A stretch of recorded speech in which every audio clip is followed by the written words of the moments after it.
I mean, I think the robots, like in terms of impact, Tally is obviously a very cool thing to put into store. And I think what's more interesting for me is watching through is how integrated it is into all the different store processes, right? So Hmm. in some ways you would think through robots as just being shelf scanning or just being reviewing pricing. But obviously what Tally is doing is looking at all of that in one complete package.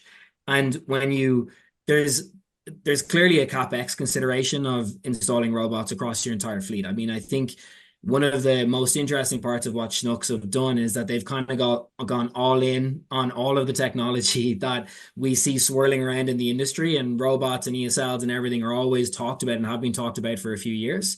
So they've obviously kind of taken the bull by the horns and just said, like, let's get after this and let's invest where we need to.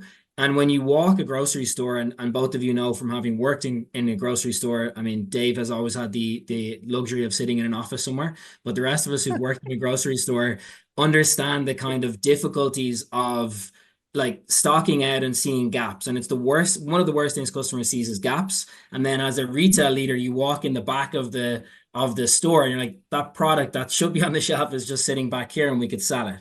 And so one of the reasons it's so annoying is because you don't really want people just walking randomly around and around the store to find gaps.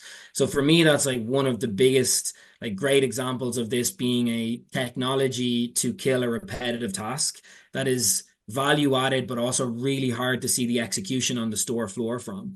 And I think they made a really interesting point in the video when they made the point of it frees up time for people to like frees up associates time to spend time with customers.